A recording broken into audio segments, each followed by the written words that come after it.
বাঙালির প্রিয় দীঘা এখন পাল্টে যাচ্ছে। খরচ যেমন বাড়ছে, নতুন করে তৈরি হচ্ছে পুরীর আদলে তৈরি জগন্নাথ দেবের মন্দির, তৈরি হচ্ছে নতুন নতুন পার্ক। তাই দীঘা এসে শুধু সমুদ্র স্নান আর খাওয়া দাওয়া করেই আনন্দ সীমাবদ্ধ থাকছে না।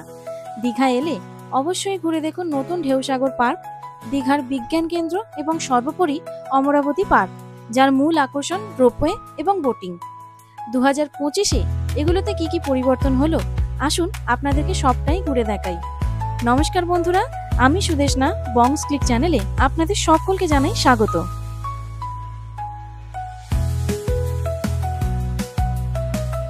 নিউ দীঘা উইমেন ওয়েলফেয়ার অ্যাসোসিয়েশনের একদম উল্টো দিকেই যে গলিটা আছে, সেই গলি দিয়ে এগিয়ে গেলেই আপনারা সামনেই পেয়ে যাবেন অমরাবতী পার্ক।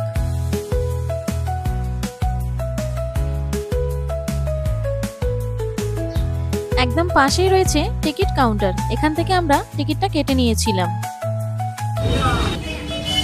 এখানে জনপ্রতি প্রবেশ মূল্য 10 টাকা।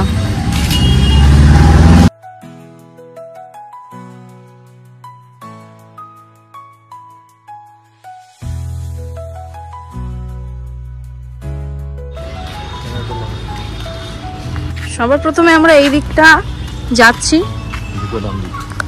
ঢুকে একদম ডান দিকের যে রাস্তাটা সেই দিকেই আছে। দেখি কি আছে ভিতরে। এখানটা তো একটা বড় পুকুর আছে দেখা যাচ্ছে, যে দূরে দেখা যাচ্ছে বোটিং হচ্ছে ওখানে। দেখি সামনেটা যাই, কি আছে আমি আপনাদের সাথে পুরোটা শেয়ার করছি। ওই যে দূরে রোপওয়ে, এই যে এখানটাতেই সমস্ত বোটিং গুলো রাখা আছে, বোটগুলো। এখানে 3 জন বা 4 জনের প্যাডেল বোট 100 টাকা। একটা গোটা বোট অ্যাকচুয়ালি।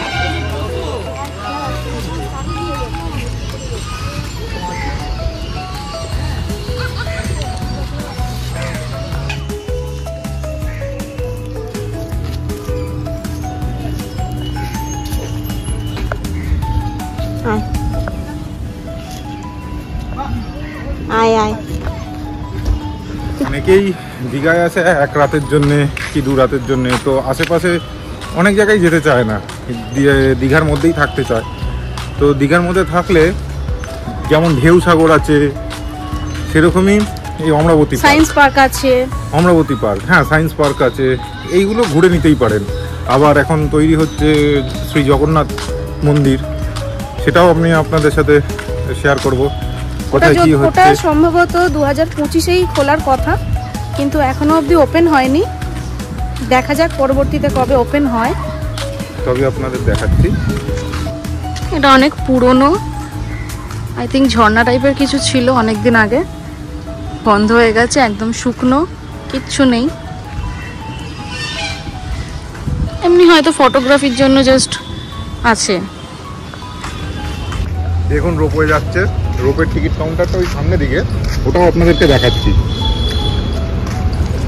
এই দেখুন এখানে একটা সুন্দর একটা ব্রিজ আছে, এখান থেকে ভিউটা জাস্ট দারুণ।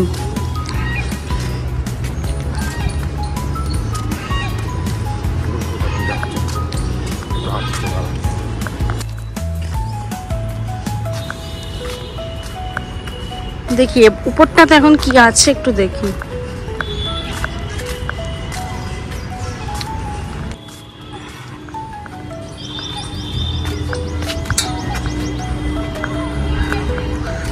এখানটাতে বেশ বসার বেশ সুন্দর করে জায়গা করে দিয়েছে। এখানটাতে বসে আর কি একটু সময় কাটানোর জন্য খুব ভালো। বিকেলের দিকটা এসে, এখন তো দুপুরবেলা, এখন এই রোদের মধ্যে বসা যাবে না বেশিক্ষণ, তো বিকেলবেলা এলে এখান থেকে ভিউটাও বেশ সুন্দর, অনেকটা উঁচুতে আছে, এখান থেকে রোপওয়েগুলোও যাচ্ছে, বেশ ভালো। যেহেতু দুপুরবেলা, এখন মানে লোকজনের সংখ্যাটা অনেকটাই কম, এখন সবাই দীঘায় স্নান করতে চলে গেছে।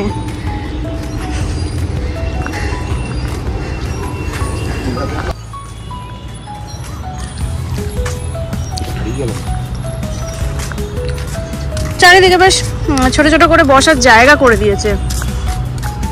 ওদিকে দেখুন ফুল চাষ হয়েছে উপরটাতে।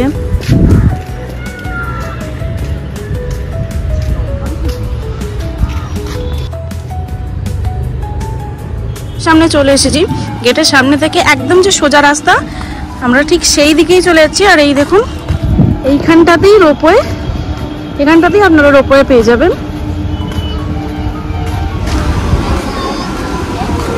ওই সামনে হচ্ছে রোপওয়ের টিকিট কাউন্টার।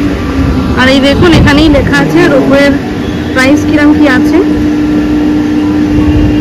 12 বছরের উপরে 80 টাকা এবং 3 বছর থেকে 12 বছরের মধ্যে যারা, তাদের 46 টাকা।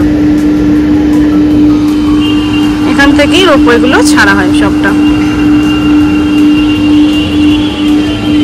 এদিকে গেলে আরো কিছু আছে, কিন্তু এই মুহূর্তে আমরা ঢুকছি না ভিতরে।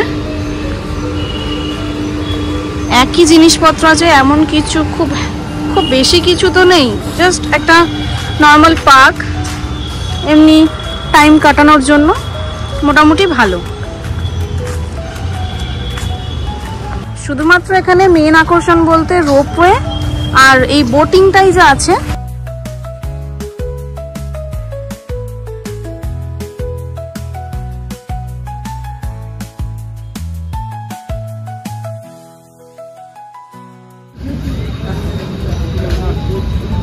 এখানে এন্ট্রি টিকিট 40 টাকা পার হেড। এখানে এই ধরনের শো গুলো আছে, দেখে নিতে পারেন।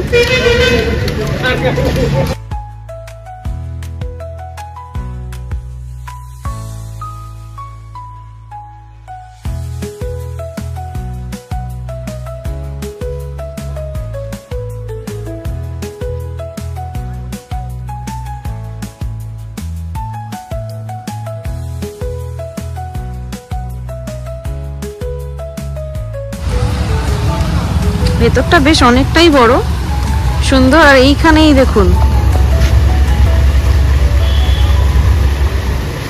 উপর থেকে জল পড়ছে কিন্তু কোনো সাপোর্ট নেই কলটার।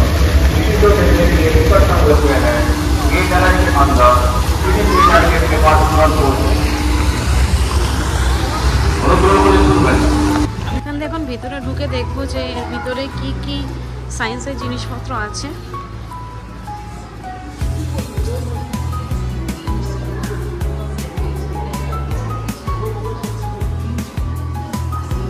সবার প্রথমেই মিউজিক ইন দি এয়ার, দেখি কি হয়।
এখানে মোনালিসার ছবি আছে, তার ভিতরে আবার দেখুন আলাদা আলাদা ছোট ছোট ছোট ছোট ছবি দিয়ে একটা গোটা মোনালিসার ছবি বানানো আছে।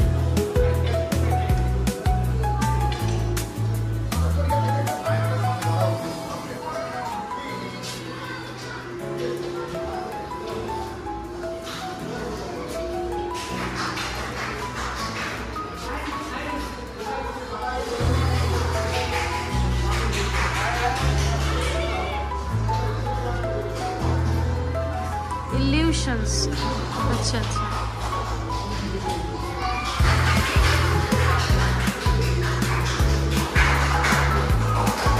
হচ্ছে ইন্টারঅ্যাক্টিভ ওয়াল ডিজাইন।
যাই।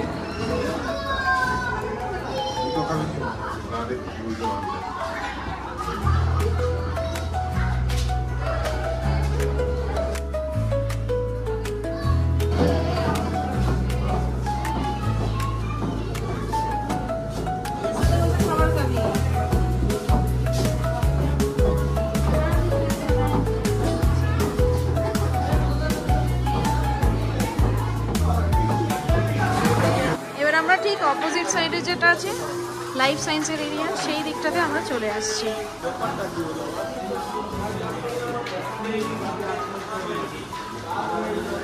Fundamental units of life.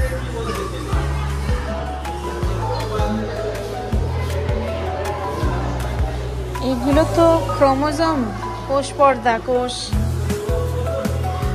Microscope, word.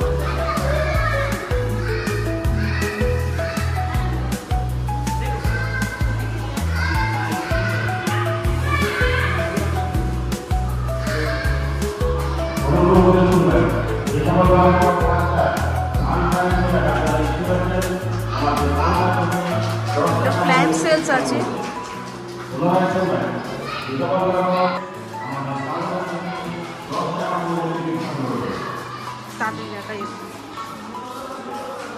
এগুলো আদিম মানুষের যাবতীয় পুরোনো দিনের মানুষের শরীরের অর্গান।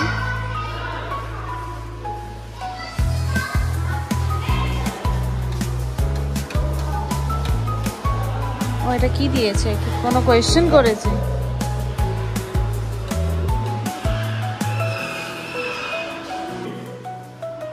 এখানে আবার অ্যাকোয়ারিয়ামও আছে ছোট ছোট।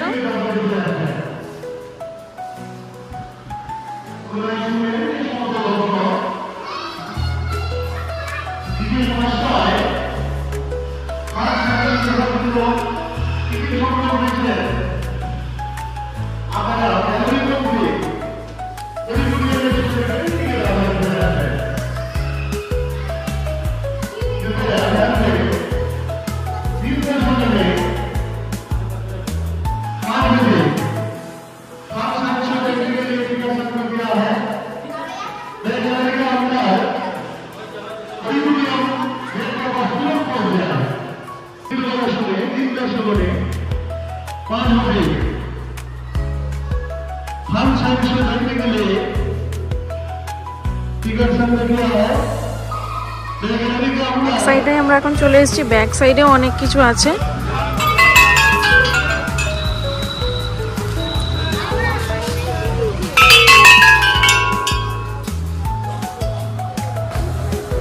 তো ওয়েট, এইগুলো দেখা হলো না আমাদের ছবিগুলো, ওঠাতেই তো পারলি না।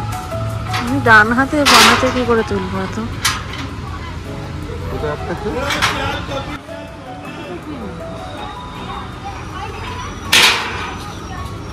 এদিকগুলো তো ক্যান্টিনও আছে, এরকম বাচ্চাদের অনেক খেলনার জিনিসও আছে।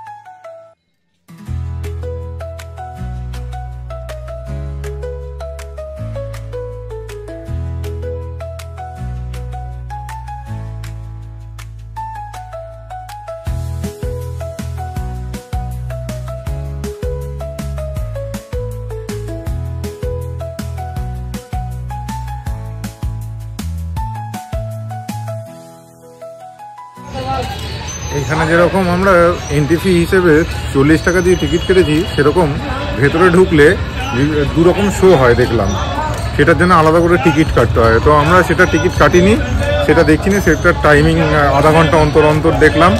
তো আমাদের অত টাইম নেই এখন, তাই জন্য ওটা আপনাদেরকে দেখাতে পারলাম আমরা না। সেই জন্য শুধু বাইরেটাই ঘুরছি, বাইরেটা ঘুরলাম, ভেতরে যেটুকুনি মানে রয়েছে যেগুলো আছে, মানে যেটা এন্ট্রির সাথে যেগুলো পাওয়া যায় সেইগুলোই ফ্রিগুলো যেগুলো ছিল সেইগুলোই আমি আপনাদেরকে ঘুরে দেখ। এখানে ইনোভেশন হাবও আছে আর স্পেস অ্যাস্ট্রোনমি সেন্টারও আছে। আমরা এইগুলো এখন ঢুকলাম না, আপনারা যদি পারেন দেখেও আসতে পারেন। আমরা এখন বেরিয়ে যাচ্ছি। আমরা সকালবেলায় বেরিয়েছিলাম, অমরাবতী পার্কটা ঘুরে এসেছি, আর একটুখানি এদিক ওদিক কাজুর দোকান টোকান একটু ঘুরলাম। ঘুরে দুপুরবেলায় সমুদ্রে স্নান করে হোটেলে গিয়ে ফ্রেশ হয়ে লাঞ্চ করে রেস্ট নিয়ে বিকালবেলায় বেরোলাম। সায়েন্স সিটিটা একটু ঘুরলাম। এখন এসেছি ঢেউসাগরে। ঢেউসাগরটা পুরো ঘুরে দেখি, আপনাদেরকেও দেখাবো। ঠিক আছে, চলুন, দেখা হচ্ছে ভিডিওতে।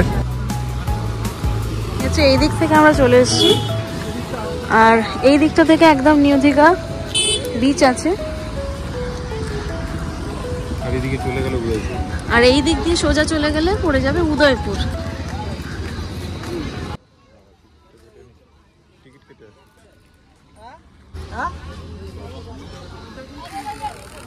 করে 20 টাকা করে এন্ট্রি ফি আছে।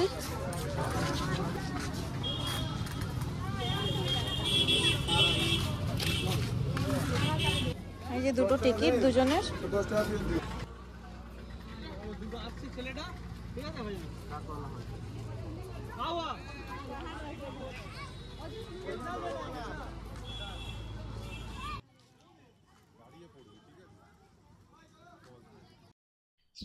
এই যে দেখতে পাচ্ছেন টয় ট্রেন।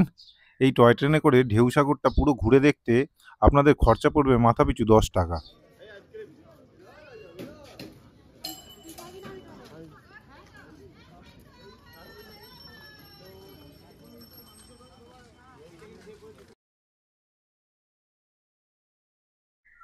এই ঢেউসাগরের ভিতরেও আপনারা বোটিং এর ব্যবস্থাও পেয়ে যাবেন।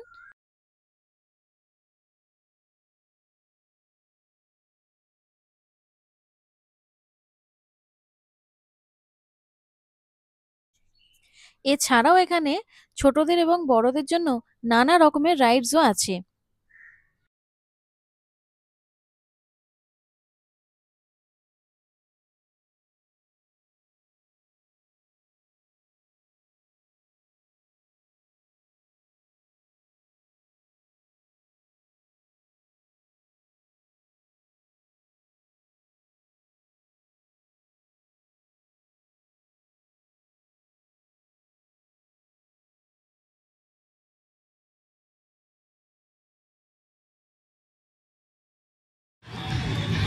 এদিক দিয়েও একটা রাস্তা আছে, এদিক দিয়েও একটা রাস্তা আছে। এটায় সামনেটা দেখতে পাচ্ছি একটা ব্রিজ আছে।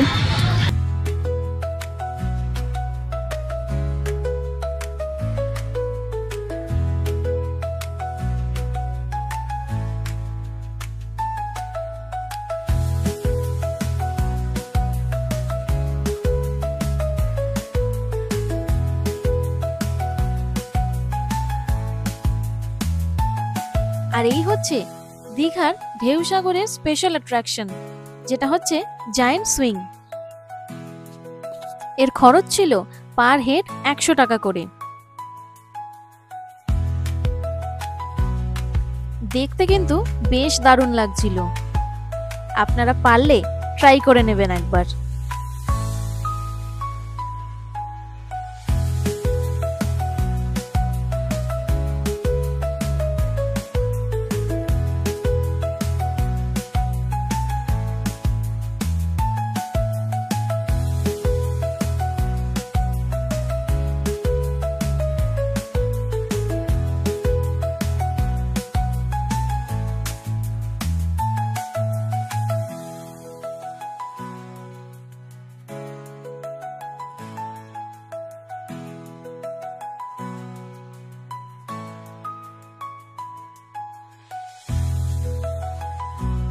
এই হচ্ছে ঢেউসাগরের রাতের বেলার দৃশ্য।